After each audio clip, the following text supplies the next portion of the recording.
Okay, my name's Thomas. I'm here with Try247, and today we're speaking to Kyle Smith, the man himself. Kyle, thank you. No worries. Thank you for having me. Yeah, it's good to be here in Slovakia at the Challenge Champs. Expo Sphere always turns it on, you know. It's a great venue to come to, and yeah, feeling happy, feeling relaxed. And this is your third time here? It's actually my fourth time at the Expo Sphere, Okay. but I did one Collins Cup race, one reserve, and then one Challenge Champs. Was my third time racing here. Perfect. And what kind of brings you back here?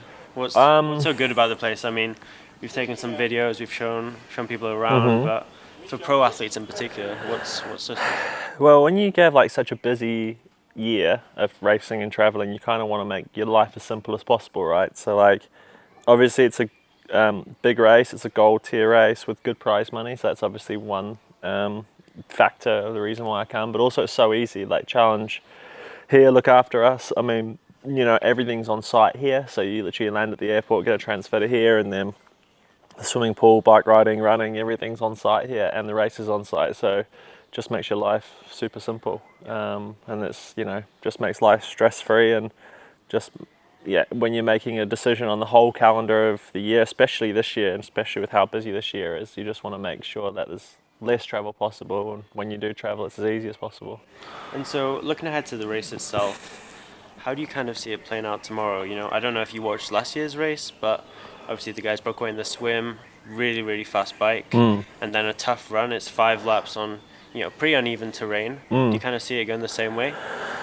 It's so hard to predict, right? Like, I can't predict what anyone else is going to do on race day. There might even be some like people that come out of the woodwork too. But what I do know is there's this really good field. I mean, we've obviously got Rico, Fred, Jan Strapman that just had a great race in Mallorca. Obviously, you know, world rank number 4 Peter Hemerick is here as well. So, you know, like, it's such a good field. But what I can do is control my own race, and you know, you kind of have to take results out of the equation. The thing that I can control is that, you know, I can do my own performance, and if other people are going to outperform me, then fair enough. But I'm confident in my swim, bike, and run, but also my mental ability too. Is, you know, like, I'm confident that if it comes down to a mano a mano dogfight, then I can really put it down mentally. So yeah, I'm, you know, looking forward to that, and I just want to get the most out of myself, really. And we kind of have an idea about the bike course here. We've heard people say just how tough it is physically being in the TT position for that long. But would you say mentally as well, just being dialed in? Is it just different to other races? It depends. Like, you know, last time I raced here 2 years ago, I did it 2 weeks after IRONMAN Worlds in St George, so I was having a shocker of a day. So then it like feels like a really long day. Like, you know, you're riding out and you're 20k into the bike, and you know, the race is going up the road, and that makes it long. And it's like that with every race, right? If you're feeling good, if you've got control, if you're damaging the other guys, then the race goes by super fast. You can get into your flow state really easily. But if you're sort of, there's a difference between hurting yourself and being hurt by some external factor. So yeah, like, you know, yeah, really looking forward to just, yeah, getting out there and just laying it down, right? And I think, you know, in terms of triathlon speak, I'm a big guy, and so, you know, a flat course like this, especially if the wind picks up, then it's just gonna, you know, benefit me more. Yeah.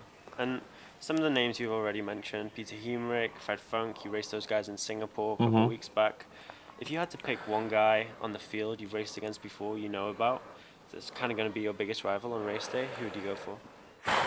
Look, there's a good saying in, you know, I used to do motocross, and there's a saying that, you know, once the flag drops, the bullshit stops. And it's the same here. Like, when the gun goes, everyone gets back to a level playing field, you know. It doesn't matter who you are or what you've done in the past, it resets every time you step on the start line. So there's no one person in particular, you know. We're 50 guys, we've all got numbers around our waist, and we're all, you know, going to the same finish line. And so, yeah, everybody on the start line is equally, you know, prestigious or equally dangerous, I guess you could say.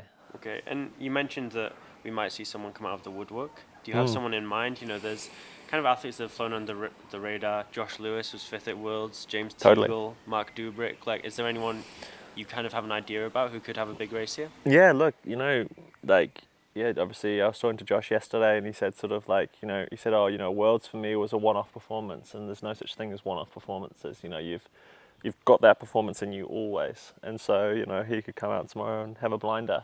So, just sort of like Rico did at Worlds too. But yeah, again, I can only control what I can control. But yeah, there's a lot of athletes. Obviously, there's a lot of talk around Mark as well, and he's obviously really vying for a spot to get a wild card. So I'm sure that, as someone who's gotten a wild card for a couple of the PTO races, he's probably got a bit of a personal maybe vendetta against, or not even a vendetta, but extra motivation to prove himself. Yeah, be you, show that he can do that. And he deserves a wild card, which I think he does. So, I think he'll be out there really pushing hard too. But again, look, I can only control my own performance. So yeah, that's what I'm going to do. And just moving on to the T100, you had a wild card in Singapore, wild card in San Francisco. Have you accepted that? Mm-hmm. Yeah, so you'll be racing in San Francisco. What's that process like? So you speak to your federation, you get a call up. How does it kind of work? Yeah, so basically I just asked my federation so basically they enter you onto the waiting list. So basically they just put your hat in the ring basically. So I just told my federation to enter them all, and then they've entered them all for me. And then, yeah, out of that for Singapore, I actually found out from Pro Tri News that I had got the wild card, not from PTO, but I think, Pro Tri News jumped the gun a little bit on that one. And then, I found out, obviously, 30 days before the race that I was racing, because they obviously go and talk to their contracted athletes, and they've got until 30 days before to decide. And then once the start list comes out, then I get the call up for the wild card. Perfect. And you've subbed yourself into the wait list for all the races. Mm-hmm. Are there any in particular that you're looking at and you're thinking, I really want to do this? I know you raced Ibiza last year.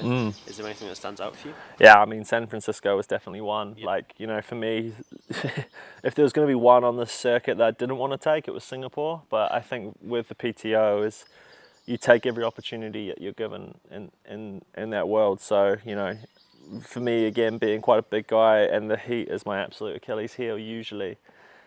I've had some horrible performances in the heat. In Kona, I raced a world triathlon race in Otorko last year and just did complete implosion. So, I was really nervous about that. I did a lot of heat prep before Singapore, and I managed to have like a decent race, but definitely looking forward to sort of jumping in the 13, 14 degree waters of Alcatraz.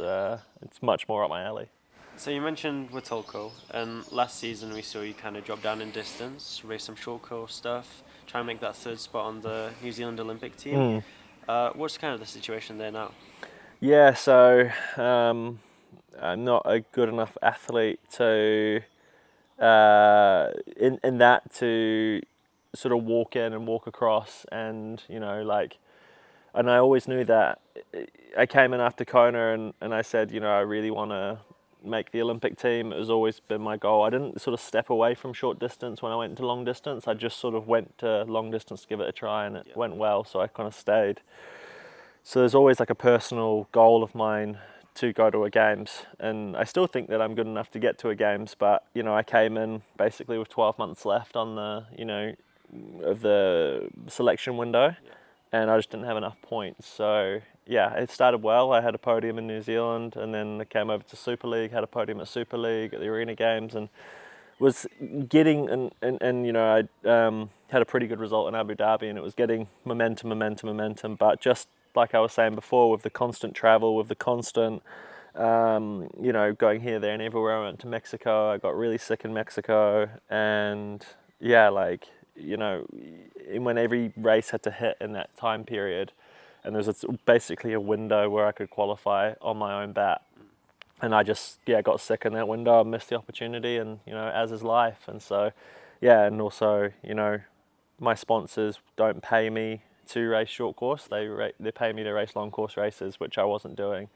I was racing a couple. I raced Ibiza, I raced 70.3 Cork, and they went well, but at the end of the day, if I want to secure my future in the sport financially, then I have to fulfill my obligations with sponsors. Yeah, and they want to see you in Kona. They want to for see sure. you in Taupo this year. And exactly. Moving on to that, you won Ironman 70.3 Taupo towards the end of last season.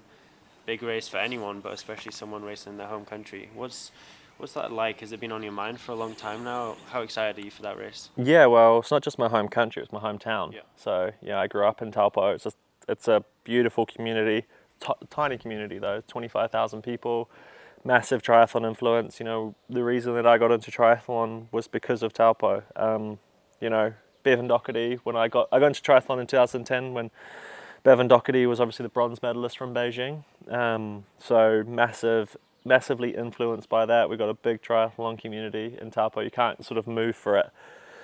And so yeah, like one of the reasons I got into long distance triathlon is because Worlds was announced there in 2020. So in 2019 I raced my debut 70.3 in Taupo. I won there, and yeah, obviously there's a big goal to race 70.3 Worlds there that year. Obviously world events happened and we didn't get that race, but now we've got it this year, and I think it's probably the best thing that happened. You know, I think once in a lifetime will you ever get world champs in your hometown. And so yeah, I think now being 4 years more experienced and 4 years more mature, and yeah, I think being my hometown, I'm literally going to put everything into that race. I'm going to skip Kona this year. I'm going to skip a lot of the back end PTO races. I'm not going to do, just so I can focus on going back to New Zealand early and trying to execute and win that race. Awesome. And would you say that's maybe a benefit of not being a contracted athlete this year, to have that option to be able to go, you know what, this is what I want, I'm going to miss the last couple of races and focus entirely on that? Yeah, I mean, if I was sort of, I think everything happens for a reason, and I don't think I deserved I don't think I deserved a contract this year. Like, I think it has to be black and white, and I wasn't good enough last year to, afford a contract for this year.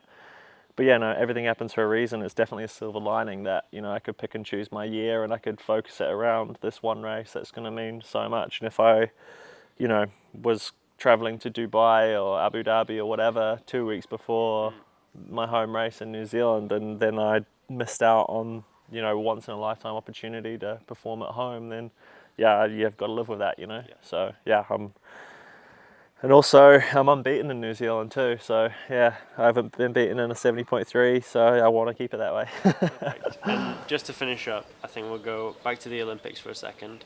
You've got quite a notable fellow countryman racing, Mr. Hayden Wild. Can you just give us your picks for the podium in Paris?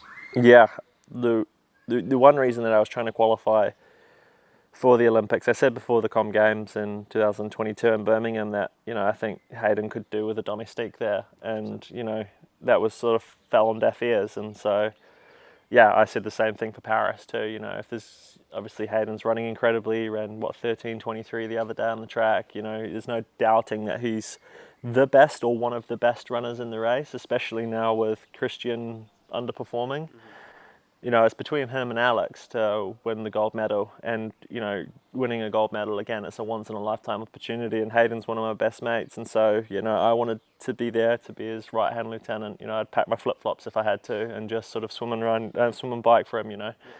Yeah, but unfortunately the way our policy was written, I had to do that on my own back. I had to qualify on my own, and like I was saying, I wasn't good enough to do that, so yeah, unfortunately I won't be there. But I really hope that whoever they choose as our second guy at the Olympics will step up to that plate as well, and realise that a gold medal is something that's obviously great for Hayden, but it's also good for our country. It's also good for triathlon in our country too. Like, I was inspired by Bevan Doherty getting a bronze medal and a silver medal in Athens, and obviously Hamish Carter getting a gold medal, and we've sort of rode the coattails of those successes, and I'm in the sport because of that. And I think on a bigger picture thing, if we help Hayden get a medal, it obviously helps Hayden, and it's amazing for Hayden, but it also helps our whole sport as a whole. Well, thank you very much. No worries. Awesome. I have an answer. Yeah.